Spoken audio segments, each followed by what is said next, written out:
बिस्मिल्लाहिर्रहमानिर्रहीम। स्टूडेंट्स, अभी टॉपिक है हमारे पास कंट्रोल ऑफ सेल साइकिल। हम कहते हैं कि मोस्ट एक्साइटिंग एरिया जो है, तो इसमें हम देखते हैं कि जो सबसे एक्साइटिंग एरिया है सेल बायोलॉजी में वो सेल साइकिल कंट्रोल है। देखिए, एक यूनिवर्सल मॉडल दिया है।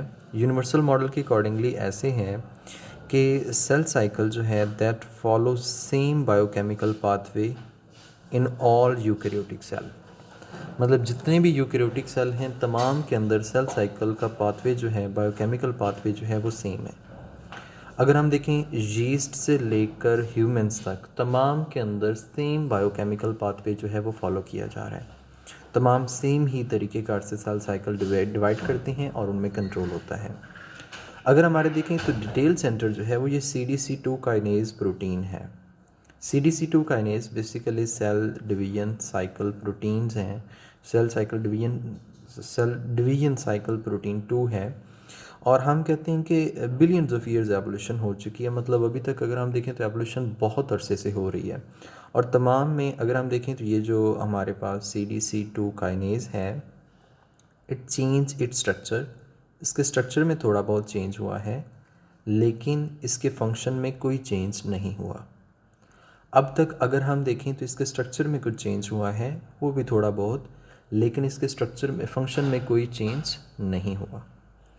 अगर हम देखें तो ये एक प्रोटीन कम्प्लेक्स है, मैच्योरेशन प्रमोटिंग फैक्टर MPF।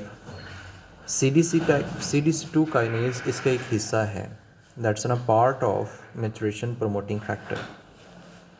अब maturation promoting factor basically cell cycle में काम क्या करते हैं? कंडेंसेशन ऑफ क्रोमोसोम्स, मतलब कि क्रोमेटिन मटेरियल को क्रोमोसोम्स में कन्वर्ट करवाना, that's a main function. Reorganization of cell structures को रीऑर्गेनाइज करना। Break down of nuclear envelope को ब्रेक डाउन करना। Segregation of chromosomes into daughter cells में क्रोमोसोम्स को सेग्रीगेट करवाना। MPF इनिशिएट करती है M&S साइकिल को। M माइटोटिक साइकिल और S साइकिल की अगर हम बात करें तो ये हमारे पास होता है सिंथेसिस फेज़ होता है, जिसमें DNA क्रोमोसोम्स होते हैं वो डुप्लीकेटेड होते हैं। एविडेंसेस इंडिकेट करते हैं कि जो न्यूक्लियस के अंदर इवेंट्स होते हैं ये सेल साइकिल को कंट्रोल नहीं। एविडेंसेस इंडिकेट करते हैं कि events in nucleus do not control cell cycle. मतलब सेल साइकिल जो न्यूक्लियस में इवेंट्स होते हैं वो कंट्रोल नहीं करते। ये एक ऑटोनोमस ओसिलेटर है, साइटोप्लाज्म के अंदर होता है, जिसमें हम कहते हैं कि ये सेल साइकिल को कंट्रोल करते हैं। ये एक बेसिक मैकेनिज़्म है जो फर्दरली चल रहा है उसी तरह से, जैसे कि मतलब कि एक रेगुलेटरी पॉइंट ऑफ व्यू से मूव कर रहा है, तो उसी तरह से यानी कि ये इवेंट्स होते हैं साइटोप्लाज्म में जो कंट्रोल करने में इन्वॉल्व होते हैं। अब हमारे पास यहाँ पे एक प्रोटीन होती है साइक्लिन प्रोटीन, जिसको हमने अभी देखा, साइक्लिन प्रोटीन। अब हम जानते हैं कि ये जो साइक्लिन प्रोटीन यही काम करती है, एक्टिवेट और इनएक्टिवेट करती है मैच्योरेशन प्रमोटिंग फैक्टर को। मतलब CDC2 काइनेज बेसिकली ये जो है पार्ट है मैच्योरेशन प्रमोटिंग फैक्टर का, और मैच्योरेशन प्रमोटिंग फैक्टर को एक्टिवेट करना और डीएक्टिवेट करना, मतलब इसको इनएक्टिवेट करना, ये साइक्लिन प्रोटीन का काम है। कैसे? अब देखिए, जब साइक्लिन एक्यूमुलेट होती है, मतलब जमा हो जाती है, इकट्ठी हो जाती है, तो ये CDC2 काइनेज के साथ मिलती है। अब CDC2 काइनेज और साइक्लिन का एक कम्प्लेक्स बन जाता है एक दूसरे के साथ लिंक करने के बाद। जब ये कम्प्लेक्स बन जाता है तो इसी कम्प्लेक्स को हम एक्टिवेटेड मैच्योरेशन प्रमोटिंग फैक्टर कहते हैं कि ये इस वक्त एक्टिवेटेड MPF है। और एक्टिवेटेड MPF अपना काम परफॉर्म करेगा, जितना भी है जो हमने पहले पढ़ा है सेल साइकिल के इवेंट्स परफॉर्म करेगा और काम हो जाएगा। जबकि अगर हम देखें साइक्लिन, जैसे ये इसको एक्टिवेट करेगी तो साइक्लिन इट सेल्फ डिस्ट्रॉय हो जाएगी इस एंजाइम से, जिसका नाम है इनएक्टिवेज। अब इनएक्टिवेज डिस्ट्रॉय करेगा साइक्लिन को जब वो इसको एक्टिव कर लेगी, और उसके बाद फिर ये इनएक्टिवेज इट सेल्फ खुद जो होगा वो खुद इनएक्टिव कर दिया जाएगा। तो उसके बाद फिर अगेन साइक्लिन एक्यूमुलेट होना शुरू हो जाएगी, जमा होना शुरू हो जाएगी। अब यहाँ पे देखें तो इसके बेसिकली हमारे पास टू कंट्रोल पॉइंट्स हैं। एक पॉइंट हम कहते हैं उस वक्त जब ये M फेज़ में एंटर होता है, और एक पॉइंट G1 में होता है जब ये G1 से S फेज़ में एंटर होता है।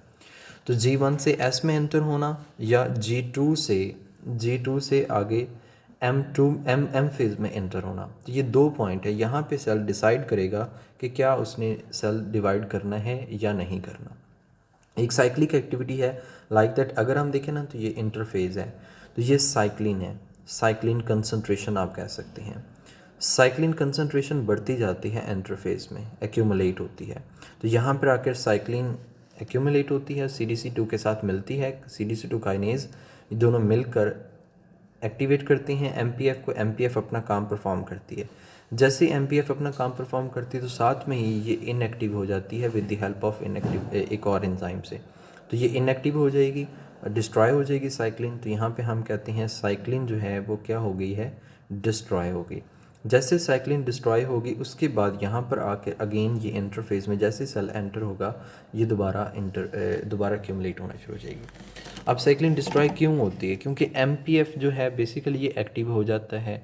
यहाँ पे एक एंजाइम है इनएक्टिवेज जो साइक्लिन को डिस्ट्रॉय करता है। उसके बाद जो साइक्लिन को डिस्ट्रॉय कर रहा है वो इटसेल्फ खुद इनएक्टिव हो जाता है और दोबारा साइक्लिन जो है वो इकट्ठी होना शुरू हो जाती है, एक्यूमुलेट होना शुरू हो जाती है।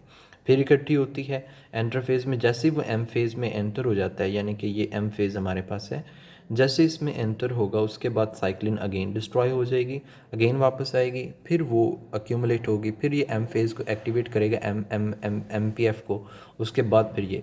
तो इस तरह से ये एक साइक्लिक एक्टिविटी जो है चलती जाती है। इसी को हमने ऑसिलेटर के नाम से मेंशन किया है। ये ऑटोनोमस ऑसिलेटर है जो खुद ब खुद मतलब के सेल्स के अंदर होता रहता है और ये सेल साइकिल को कंट्रोल करता रहता है। इसमें जो भी क्वेश्चंस हों तो आप मुझसे डिस्कस कर सकते हैं। अल्लाह हाफिज़।